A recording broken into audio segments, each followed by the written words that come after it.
Welcome to my channel Shreya बस. हा माझा पहिला व्हिडिओ आहे आणि पहिला व्लॉग आहे.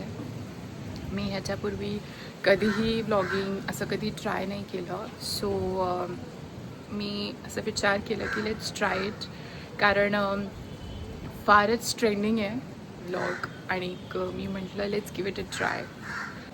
आय नो कधी हा माझा फॉर्टे राहिला नाही, बट मजा येते like daily updates and all. So मग मी म्हटलं की करूया, नो प्रॉब्लेम. असं आपलं डेली लाईफमध्ये काही ना काही असं असतंच की जे आपण शेअर करू शकू सगळ्यांसोबत. सो मी विचार केला मी करते. सध्या तरी मी मोटिवेटेड आहे. आय डोंट नो कधीपर्यंत आहे. सो माझा फर्स्ट व्लॉग आहे. जे व्ह्यूवर्स आहे त्यांना अगर आवडला तर प्लीज लाईक करा आणि मला प्रोत्साहन द्या. आणि ऑब्व्हियसली जसं मी सांगितलं की हा माझा पहिला व्हिडिओ आहे, सो डेफिनेटली एकदम इम्प्रूव्ड नसणार. खूप काही मला तर शिकायला मिळणार आहे माझ्या फर्स्ट व्लॉगनी. सो काय इम्प्रूव्हमेंट तुम्हाला वाटली सो प्लीज नक्की मला कन्वे करा. बिकॉज मी खूप टाईमपासून ट्राय करायचा प्रयत्न करत होती आणि मी म्हटलं लेट्स डू इट. सो तुमचं प्रेम द्या आणि काही कमी जास्त वाटलं तर तुम्ही प्लीज मला सांगा. आणि लेट्स सी कसं काय होतं, हाऊ दिस व्लॉग गोज. आणि आता तर सुरुवात केली आहे. It's the beginning of the day. Let's see काय होतं. अँड येस, मी एक ठरवलं आहे की जेव्हाही मी माझा व्लॉग एंड करणार ना, तेव्हा मी लाईक जसंही मी एंड करेन तसेच I am going to give a tip. Like that must be like a motivation kind of a tip या समथिंग. ओके, सो असं मी एक टिप देणार at the end of the day. So त्याच्यामुळे एक मजा पण राहील की काहीतरी आहे समथिंग, आज कुछ नया सुनने को मिलेगा ऐसा. आणि एक लेट्स सी कसं जातं आहे. सो प्लीज मला सपोर्ट करा आणि काही वाटलं तर मला नक्की सांगा. आता मी माझं फेवरेट काम करणार आहे. मला फार आवडतं हे करणं बिकॉज फार फ्रेश वाटतं हे करून. यांना रोज पाणी देणं एवढं छान वाटतं ना, अगदी एवढं फ्रेश वाटतं ना. सो मला फार आवडतं एव्हरीडे करणं. सो आता मी हे करणार.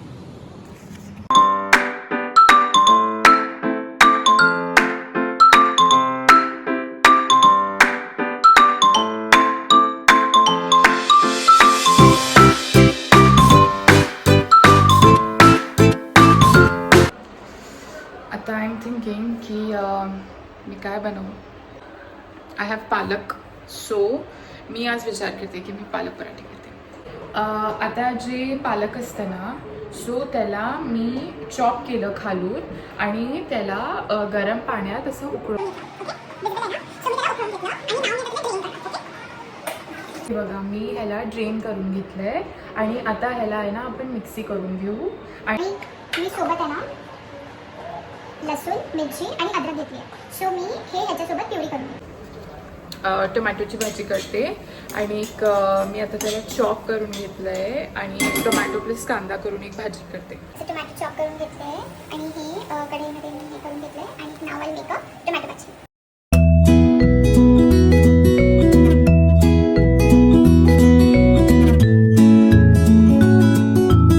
पालक पराठे थंडीत फार हेल्दी असतात किंवा कुठलेही ग्रीन व्हेजिटेबल. सो नक्की थंडीत ग्रीन व्हेजिटेबल्स खा. पालक खा, मेथी खा, जेही ग्रीन लिफी व्हेजिटेबल्स आहेत ते सगळे खायला पाहिजे.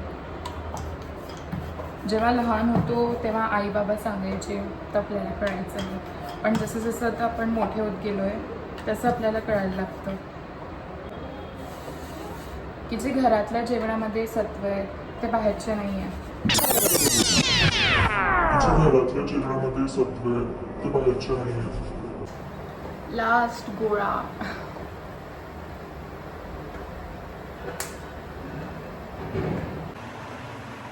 अर्धा तास लागला मला सगळे पालक पराठे करायला. एवढे सगळे.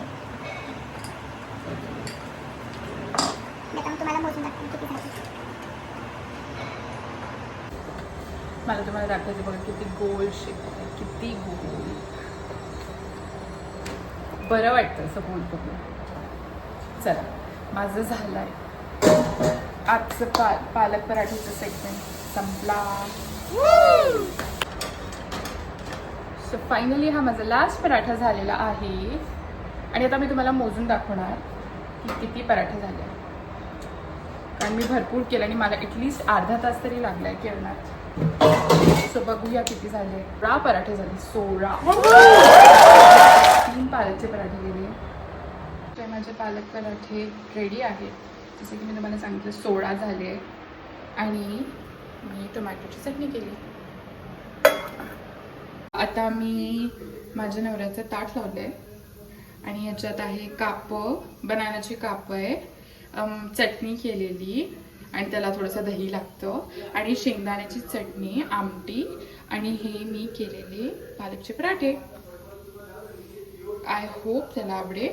So let's wait for his review.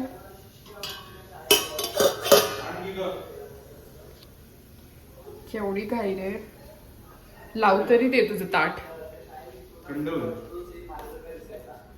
वाह मस्त. मी रिव्ह्यू साठी थांबली आहे. रिव्ह्यू म्हणजे मला ते फूड ब्लॉगरचं फिलिंग येतं. हा असं असू दे. खरं खरं सांग रे.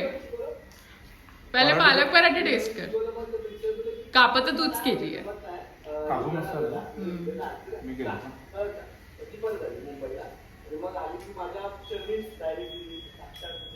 चटणी मस्त एक नंबर. आणि पालक पराठे नुसता खाऊ.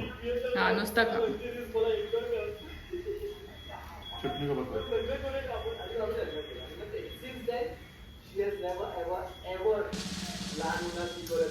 खरं गुजराती थेपल्या असतात तसं झालं. नवऱ्याला आवडलेलं आहे. So happy. ऐकलं तुम्ही, ऐकलं किती तारीफ झाली आहे. सो त्याला फार आवडलंय. So I am very happy. So आता संध्याकाळ झालेली आहे आणि थोडंसं मला बोर होतं आहे बिकॉज माझा नवरा ऑफिसला गेला आहे. बोर होतं आहे. मला समजत नाही की मी काय करू. थोडंसं ऑफिसचं काम आहे ते संपवते आणि तुम्हाला प्रॉमिस केलेलं की मी एव्हरी व्लॉगच्या एंडिंगमध्ये एक टिप देणार. करेक्ट. सो आजचं माझं टिप हे आहे की आपण खूप गोष्टींना घेऊन खूप अडिक्ट असतो. लाईक ॲडमेंट असतो की आम्हाला हे हवंच आहे, आम्हाला हे हवंच. सो त्याच्यासाठी कधीही डिप्रेस नाही व्हायचं. बिकॉज इनिशियली मला पण असं खूप वाटायचं की अरे यार ये चीज़ तो मेरे हिसाब से हो नहीं रही है, माझ्या हिशोबाने होतच नाही आहे, असं कशाला, व्हॉट्स रॉंग असं वाटायचं. सो असं नसतं. म्हणजे तुमची जी ठराविक वेळ असते ना तेव्हा गोष्टी आपोआप होत राहतात. सो टाईम द्यायला पाहिजे आणि एक स्पेस द्यायला पाहिजे स्वतःला. पण कधीही असं हे नाही होऊन जायचं की अरे यार माझ्यासोबत तर होतच नाही आहे असं का. So it's not like that. It is meant for you. पण शायद तुमची इथं वेळ नाही आली आहे ती सिद्ध व्हायची. सो कुठल्याही गोष्टीला तुम्ही अचीव्ह करण्याच्या पूर्वी कधी निराश नका होऊ. That thing is meant for you. पण ती थोडं टाईम घेऊन तुमच्या आयुष्यात येईल. Right. So it can be for anything, for your career, for anything जे तुम्ही अचीव्ह करायचा प्रयत्न करता. So it will happen. But give time to your self आणि स्वतःवर हार्श कधी नका हो. बिकॉज टाईम हील्स एव्हरीथिंग आणि तुम्हाला नंतर कळेल की तुम्हाला आज ते का नाही मिळालं. सो ही माझी एक छोटीशी टिप होती. तुम्हाला आवडली असेल तर प्लीज नक्की सांगा. आणि नक्कीच भरपूर लोक या गोष्टीवरून गो थ्रू केले असतील. जसं आता आपण ग्रोअप होतो आपल्याला मागची गोष्टी कळतात की हे का नाही झालं माझ्या आयुष्यात, हे मला आता कळतंय. सो त्याच्याबद्दलच एक छोटीशी टिप होती. तुम्हाला आवडली असेल तर नक्की सांगा मला. आणि असं मी रोज काही ना काही असं सांगत राहणार आहे तुम्हाला. आणि आजचा माझा व्लॉग कसा वाटला तुम्हाला हेही तुम्ही मला सांगा प्लीज. बिकॉज हा माझा फर्स्ट ट्राय होता. थोडी मेहनत लागली व्लॉग क्रिएट करायला. पण इट्स ओके. फर्स्ट टाइमर्सला असंच होतं. आणि प्लीज लाईक करा अगर तुम्हाला आवडत असेल. म्हणजे मी होप करेन की तुम्हाला आवडेल. सो प्लीज लाईक करा आणि मला सांगा तुम्हाला काही इम्प्रूव्हमेंटची आहे का इच्छा. सो तुम्ही मला तसं कन्वे करा through any source like through comment or something. So तसं मी वर्क करायचा प्रयत्न करेन. आणि या